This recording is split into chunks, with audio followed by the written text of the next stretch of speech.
Hey guys, welcome to my second leg day here that I'm posting on YouTube.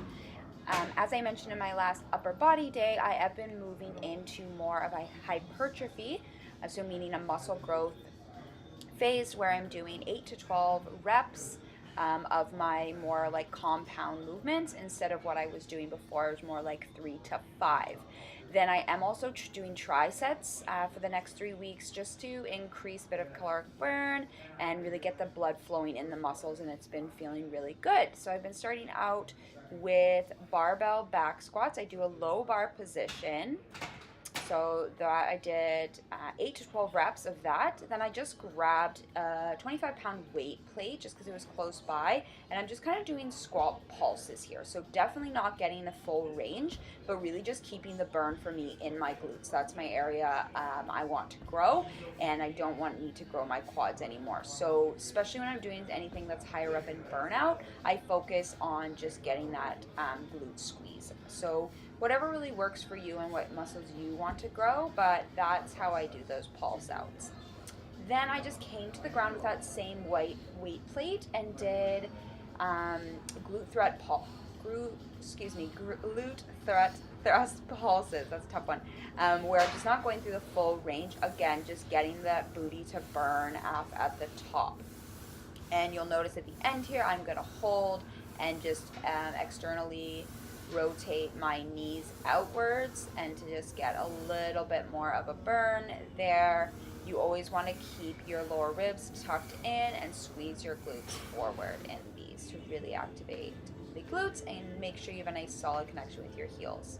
After that tricep, I'm going into stiff-legged staggered deadlift. So with this, I'm having all of my weight is on that front leg, okay? So the one that has the heel up, it really is just like a form of stabilization. There is no weight in that leg helping me out. So as you can see, you obviously get a really high isolation on that working leg, which is why I love them. Absolutely kill the hamstring. And if you give a nice big squeeze of the glutes at the top, really connect, it's really great for the glutes too. And you see how much I am hinging here.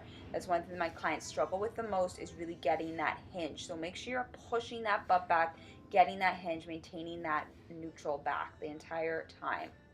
After a set of 12 on each leg of the staggered stiff-legged deadlifts, I went over to the nearest bench I had and did side step-ups. So with this, I am just doing body weight. I can probably move up to weight now, but with this, you really want to only use the leg that's standing on the bench. So you see I'm kind of pushing my weight forward into that leg on the bench so that I'm really not using the leg that's coming down to the ground to push off. And you'll find this really hard, especially doing the side step because we're not as strong in that area, and doing it on a bench that has a bit of a cushion to stabilize with weight and to really do the movement correctly. It's quite challenging, so body weight is oftentimes enough. You will feel this in your quad, of course, but definitely doing this one where you're stepping back slightly, you feel it a lot in your glutes as well, or at least I do. So I did 10 on each side. Again, just doing body weight. I think next week I'm going to bump it up with a weight though, because it felt a little easy today. I don't want that. And then I just laid down on that same bench and went into leg lift. So I'm incorporating some abs throughout this this workout just to break up the glutes, and honestly just to make me do abs more because I never train abs. So here I'm just doing leg lifts. Make sure, I think I did 12, and make sure you really just keep that connection with your core. Really helps to keep that back on the bench the whole time. And I kind of bring my legs out away from each other. I just find I can really activate the left and the right better this way, versus if I'm keeping my legs together, I have a stronger right side, so it tends to take over. So just like any exercise, you want to make sure that you're balancing them correctly throughout the body. So that just works better for me. Those last two, my abs are starting to tire a bit, so I just gave a slight bend to your knee, which is totally fine if you're feeling it in the back at all, or if you feel like your core's giving out at all.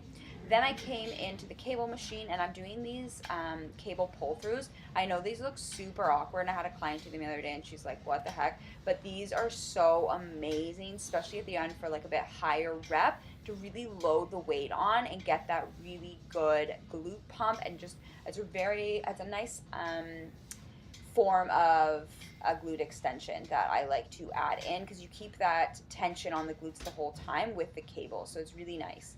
After that, I stuck on the cables and I put on a single handle and went into cable kickbacks. All right, so I did 10 on the left side and 10 on the right side. Just want to make sure you guys could see my back there. So with these, I've noticed that, I mean, one, a lot of people do them wrong, and I did forever too. Don't be a hero with the weights with these things, guys. Start low. Make sure you're feeling it correctly. I'm struggling with the strap there, but make sure you're feeling correctly. And again, push through your heel. Use your hand if you need, like I am, to really connect with your glute and squeeze the glute at the top and be nice and controlled. Kick it back and control on the way forward. I like to keep a complete bent knee here. I feel it much more in the glute and not in the calf and the hamstring like this. All right. Then after that, I put back on the rope attachment, slid the cable up to the top, and again incorporated a little bit of abs into my routine and did the cable crunch. Which I absolutely love. I find it's a really good way to be able to load your core work. And again, really make sure with these that you're crunching from the abdominals, okay? So you want to make sure that's where you're feeling it and not in your hips or anywhere else, okay? So bringing those eyes down between your knees. So that wraps up this workout, guys. I also added in some jump squats at the end or box jumps in the description. And down below, I'm going to list all of the reps and sets and all of the information, the name of the exercises, so you guys can follow along. I hope you enjoyed it. Let me know if you have any questions. Take care.